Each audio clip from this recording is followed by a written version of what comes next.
நான் 2 பேரையும் ஆஃப் பண்ணிடுறேன். கொஞ்சம் 2 இன்றைய இதமான காலை தென்றலில் அனைத்து அன்பு உள்ளங்களுக்கும் என் இனிய காலை வணக்கம். இன்று ஒரு குறள். அதிகாரம் 24. புகழ் 233 குறள். ஒன்றா உலகத்து உயர்ந்த புகழல்லால் பொன்றாது நிற்பது ஒன்றையில். தெய்வப்புலவர் திருவள்ளுவர் தனக்கு இணையின்றாக ஓங்கிய புகழைத் தவிர உலகத்தில் இரவாமல் நிற்பது வேறு ஒன்றும் இல்லை என்கிறார். புகழ் என்பது உலகத்தில் நடைபெறக்கூடிய ஒரு செயல். அந்த புகழ் நிலைத்து நிற்கும் என்கிறார். ஆனால் ஒரு சிலர் கேட்கலாம், புகழ் உலகமே சில நேரங்களில் அழிந்து போனால் புகழ் எப்படி நிலைத்து நிற்கும் என்று. உலகம் அழிந்து போனாலும் ஒருபுறம் மாறிக்கொண்டே தான் இருக்கும். இதுதான் உலகம். அதனால் அந்த புகழ் நிச்சயமாக கடைசி வரையும் இருக்கும். புகழ் நிச்சயமாக கடைசி வரை இருக்கும். மனிதன் புகழோடு வாழ வேண்டும். ஒன்று அவன் தன்னுடைய செயல்களால் புகழ் பெற வேண்டும். இல்லை என்றால் அவர் நடுநிலைமை வகித்து அவர் புகழ வேண்டும். இதனையெல்லாம் முதலிலே தெய்வப்புலவர் திருவள்ளுவர் உணர்த்தியுள்ளார். அதாவது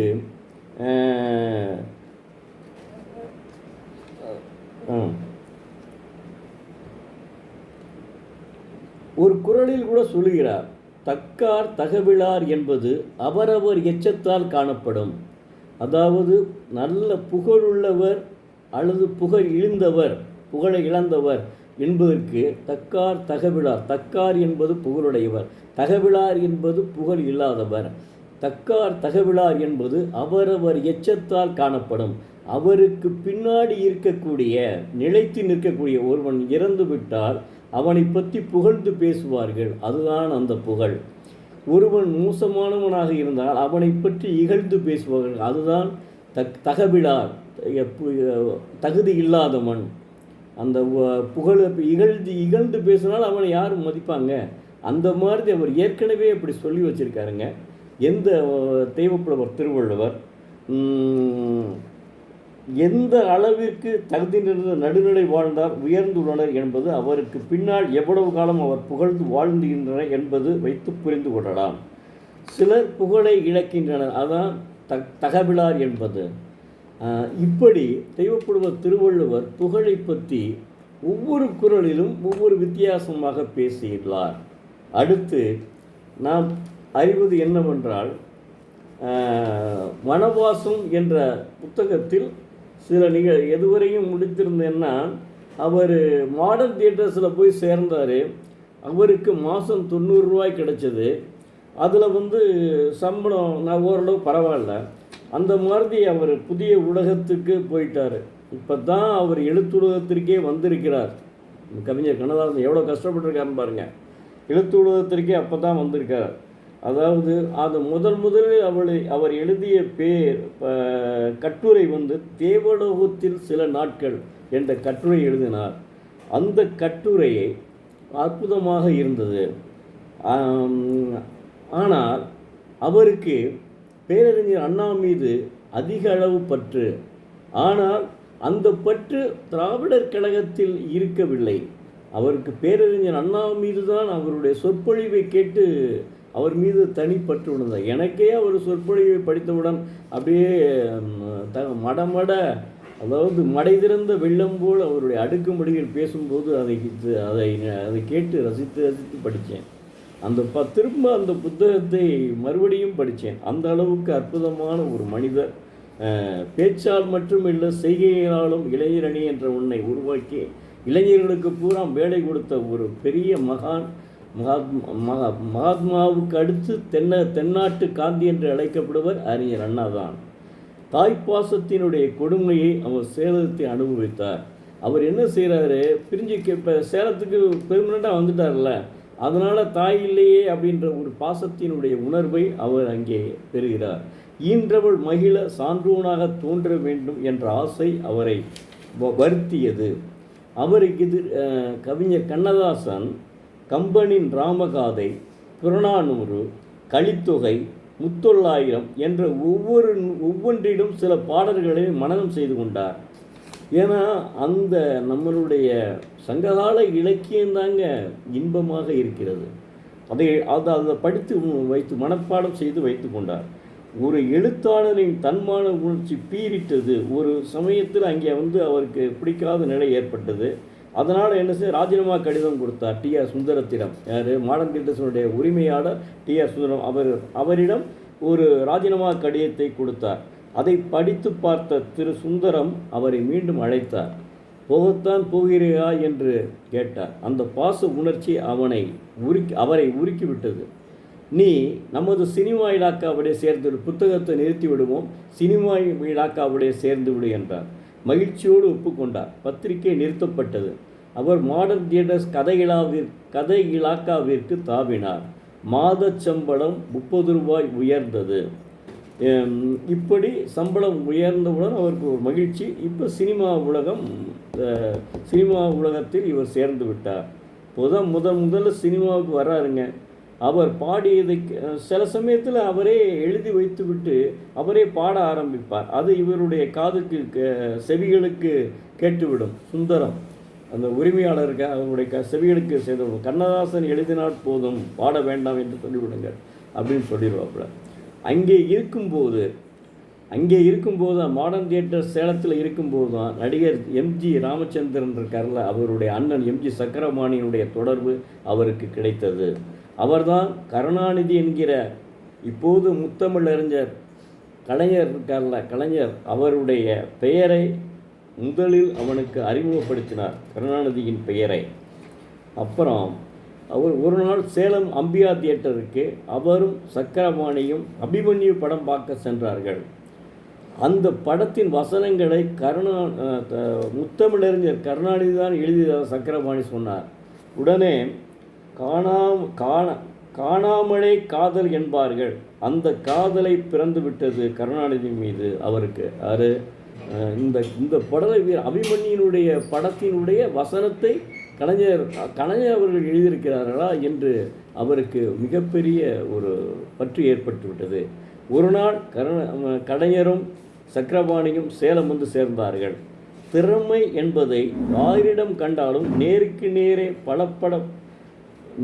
நேரே பாராட்டுவது அவரது சுபாவம். கவிஞர் கண்ணதாசன் எப்போவுமே ஒருத்தர் நல்ல புகழோடு இருந்தால் அவரை நேரடியாகவே பாராட்டி விடுவார். அன்று முதல் கருணாநிதியும் அவனை உயிருக்கு உயிராக நேசித்தார். மாடர்ன் தியேட்டர்ஸில் மாதம் 500 ரூபாய் சம்பளத்தில் அவர் வேலைக்கு அமர்த்தப்பட்டார். யார்? கலைஞர் கருணாநிதி எடுத்த உடனேயே மாதம் 500 ரூபாய்க்கு, அந்த காலத்திலே மாடர்ன் தியேட்டர்ஸில் அந்த 47வது வருஷம் அந்த சமயத்திலே அவருக்கு மாதம் 500 ரூபாய்க்கு சம்பளம் போட்டு கொடுத்தாங்க. அப்போ கலைஞர் முத்தமிழறிஞர் கலைஞர் எந்த அளவுக்கு தமிழ் மீது மோகம் கொண்டுள்ளார் என்று பாருங்கள். மோகம் மட்டுமல்ல, இல்லையென்றால் எடுத்த உடனேயே பராசக்தியிலேயே கோவில் கூடாது என்பதற்காக, கோவிலில் குழப்பம் விளைவித்தேன், கோவில் கூடாது என்பதற்காக அல்ல, கோயிலில் உள்ள பக்தர்கள் நன்றாக இருக்க வேண்டும், அந்த பூசாரி கெடக்கூடாது என்பதற்காக என்று பேச அவ்வளவு அற்புதமாக அந்த வசனத்தை எழுதியிருந்தார். நானே அந்த காலத்தில் படிக்கையில், நான் பிறக்கையில் அந்த படம் வெளிவந்திருக்கு. ஆனால் நான் பார்த்தது ரொம்ப நாள் சென்று அப்படியே அசந்து போயிட்டேன். அவ்வளோ அற்புதமாக இருந்துச்சு அவருடைய கல்யாணி குலசேகரனுடைய தங்கையாக கல்யாணி வருவார். ஆனால் கணவன் இறந்து விட்டார், அந்த குழந்தையை வச்சுக்கிட்டே பாடுவார் கல்யாணி அப்படின்னு சொல்லி. அவ்வளோ அற்புதமாக இருக்குங்க. முத்தமிழறிஞர் கலைஞருக்கு அது கதை வசனமும் சரி, பாடல்களும் சரி அற்புதமாக எழுதியிருப்பார். அதே மாதிரி பூம்புகாரிலே அவ்வளோ அற்புதமாக எழுதியிருப்பார். பூம்புகாரினுடைய கதையை பூம்புகாரில் விஜயகுமாரி அவர் பயன்படுத்திய விதமே வேற. ஏன்னா இந்த பூம்புகாரில் எத்தனையோ தடவை வசனம் பேசி தோல்வியடைந்து கடைசியில் அற்புதமாக அவர் எண்ணியவாறு விஜயகுமாரி கண்ணகியாக நடித்தார். மறக்க முடியாததுங்க அந்த படத்தை. தயவுசெய்து யாரும் இப்போ கூட பாருங்கள், இந்த இளைஞர்கள் தயவுசெய்து பாருங்கள். ஏன்னா நீங்கள்லாம் இப்போ உங்களுக்கு அந்த பாடம் இருக்கும். கண்ணகி கோவலன் கண்ணகி கோவலன் பாடம் இருக்குல்ல, அது கண்டிப்பாக அவங்கள்ட்ட இருக்கும். அதனால் நீங்கள் என்ன செய்யணும், நேரடியாக பாருங்கள். அப்போ தான் தெரியும் அவனுடைய அருமை. இந்த நேரத்தில் தான் பெரியாரின் திருமணத்தை சாக்கிட்டு அறிஞர் அண்ணா, சம்பத் ஆகியோருடன் ஆயிரக்கணக்கானவர் திராவிடர் கழகத்திலிருந்து விலகினார்கள். அன்று செப்டம்பர் 17 செப்டம்பர் 17 தான் 2 பேரும் விலகினாங்க. பேரறிஞர் அண்ணா, சம்பத்து மற்றும் அனைவரும் அவரிடமிருந்து விலகினார்கள். பெரியாரிடமிருந்து சென்னை சென்ட்ரல் ஸ்டேஷனுக்கு அருகிலே நாடார் உணவு விடுதியில் தங்கினார்கள். அண்ணாதுரை எழுந்து உடனே அப்போது பேரறிஞர் அண்ணா எழுந்து பேச ஆரம்பித்தார். கண்ணீர் வருகிற மாதிரி பேசினார். பெரியாரே எங்கள் தலைவர் என்றார். அவர் பெரியாரை கடைசி மறக்கலைங்க. என்ன சொல்கிறாரு, அவருடைய அவர் என்ன சொல்கிறாரு, பெரியார் இன்னொன்று ஒரு வளர்ப்பு பெண்ணை திருமணம் செய்து அது வேற. அவர் என்னென்னா, பெரியார் தாம் இப்படி பறைசாற்றி கொண்டே இருக்க வேண்டுமே ஒழிய நாம் நாம் அரசியல் ஏற்படுத்த வேண்டாம் என்று விரும்பினார். ஆனால் அறிஞர் அண்ணா அதற்கு இடம் கொடுக்கவில்லை. அப்போ மக்களிடம் இடம்பெறுவது அப்படி என்று அவர் இது பெரியாரை பற்றி யாரும் தவறாக பேசக்கூடாது என்று கண்டிப்பாக உத்தரவு போட்டார். யாருக்கு, அறிஞர் அண்ணா அவர்கள். அந்த ஒரு தடவையிலே சாயந்தரம் அந்த தட்டை எடுத்தாங்க. பலகாரம் சாப்பிட்டு தட்டை கட்டில் மீது வைக்கப்பட்டிருந்தது. அந்த தட்டை முத்தமிழறிஞர் கலைஞர் அவர்கள் எடுத்தார். அந்த தட்டின் அடியிலே கருணாகம் ஒன்று சுட்டி கொண்டு இருந்தது. தட்டை எடுத்த பின்னும் அது ஓட முயற்சி செய்யவில்லை. அந்த அறை ஜன்னலுக்கு வெளியே அடுக்கப்பட்டிருந்த விறகுகளுக்குள் அந்த நாகம் குடியிருந்தது. மழையில் அது விறகு வழியாக ஏறி ஜன்னல் வழியாக உள்ளே வந்திருக்கிறது. நாகத்தை கண்டதும் இருவரும் நடுங்கி விட்டார்கள். வெளியே மழை பலமாக கொட்டி கொண்டிருந்தது. நாகத்தை கீழே தள்ளிவிட்டு இருவரும் அதை கொன்றார்கள். பிறகு கட்டிலில் படுப்பதற்கு கருணாநிதிக்கு பயம் வந்துவிட்டது. இருவரும் ஒரே கட்டில் படுத்துறங்கினார்கள். கவிஞர் கண்ணதாசனும் முத்தமிழறிஞர் கலைஞரும் ஒரே கட்டிலே படுத்து உறங்கியிருக்கிறார்கள். அந்த அளவுக்கு அவர் மீது இவருக்கு அன்பு ஏற்பட்டு விட்டது. அப்போது அங்கே பொன்முடி என்ற படம் தயாரிக்கப்பட்டு வந்தது. அதில் 2 காட்சிகளுக்கு கருணாநிதி முத்தமிழறிஞர் கலைஞர் கருணாநிதி வசனம் எழுதி கொடுத்தார். பிறகு அவரது மந்திரிகுமாரி கதையை படமாக எடுப்பதாக முடிவாயிற்று. அந்த நேரத்தில் தான் இருவர் மாடர்ன் தியேட்டர்ஸ் கதை இலாக்காவிற்கு சேர்ந்தனர். யாருன்னா, ஒருவர் சிபி சிற்றரசு, இன்னொருவர் ஆசைத்தம்பி. 2 பேருமே திராவிட முன்னேற்ற கழகத்தை சேர்ந்தவர்கள். அந்த சினிமா கம்பெனியில் வேலை பார்த்தும் கூட கருணாநிதிக்கு கட்சி ஆர்வமே அதிகம் இருந்தது. அதுபோல சிற்றரசும் கட்சி கூட்டங்களுக்கு சென்று வந்தார். கட்சியெல்லாம் மறந்துவிட வேண்டும் என்று சொன்னவர் ஆசைத்தம்பி. முத்தமிழறிஞர் கலைஞர் கருணாநிதிக்கு மாடர்ன் தியேட்டர்ஸில் செல்வாக்கு ஏற்பட்டது. அவரது எழுத்துக்களுக்கு மதிப்பு கிடைத்தது. சினிமா பாட்டுக்கு சந்தர்ப்பம் கிடைக்கவில்லை. இந்த நிலையில் அவரது உத்தியோகத்தை மாற்றி ஒரு உத்தரவு வந்தது. அதாவது இவருக்கு கவிஞர் கண்ணதாசனுக்கு அவரை விளம்பர இலக்காக தூக்கி போட்டார்கள். அவரது தன்னம்பிக்கை தளரலாயிற்று. 2 நாள் அவகாசம் கேட்டார். இவர் எவ்வளவோ ஆசைகளை அடக்கி வைத்துக்கொண்டு எழுத்துத்துறையில் முன்னேறி வேண்டும் அவர் கருதினார். அவருக்கு போய் விளம்பர இலாக்கா கொடுத்திருக்கிறார்களே. 2 நாள் அவகாசம் கேட்டார். அந்த நாளில் மாடர்ன் தியேட்டர்ஸில் நடிப்பதற்காக ஒரு பெண் வந்திருந்தாள். மிகவும் அழகிய பெண், நாகர்கோவிலைச் சேர்ந்தவள். அவளுடைய அழகில் அவர் மயங்கி இருந்தார். யார்? கண்ணதாசன். கவிஞர் கண்ணதாசனுக்கு பார்த்தா அந்த கால உணர்வு. அவர் மகிழ்ந்து இருந்தார். அந்த பெண்ணும் மாடர்ன் தியேட்டர்ஸ் வேலை முடிந்து கோயம்புத்தூருக்கு புறப்பட்டாள். ஒரு விலகல் கடிதம் சுந்தரத்தின் மேஜைகள் மேல் வைத்துவிட்டு அதை படித்து பார்த்த சுந்தரம் அவரை அழைத்தார். நீ போவதென்றால் போ என்று கூறிவிட்டார். முதலில் இது பண்ணார், அப்புறம் போனால் போன்னு கூறிட்டார். முத்தமிழறிஞர் கலைஞர் கருணாநிதியிடம் சொல்லிவிட்டு அன்று இரவு ரயிலில் கோவை புறப்பட்டார். யார்? நமது கவிஞர் கண்ணதாசன் கோவைக்கு புறப்பட்டார். அதுக்கு பின்னால் என்ன நடந்தது என்பதையும் நாம் பார்ப்போம். இது என்னென்ன 2-3 நாளில் முடிச்சிருவோம். அந்த வனவாசம் தயவுசெய்து வாங்கி படியுங்க. ஆனால் மாணவர்கள் வாங்கி படிக்க வேண்டாம். தயவுசெய்து மாணவ செல்வங்கள் வனவாசத்தை வாங்கி படிக்க வேண்டாம். மற்றவர்கள் திருமணமானவர் எல்லாரும் வனவாசம் படிக்கலாம். ஏன்னா ஒரு கவிஞர், மாபெரும் கவிஞருங்க அவர்.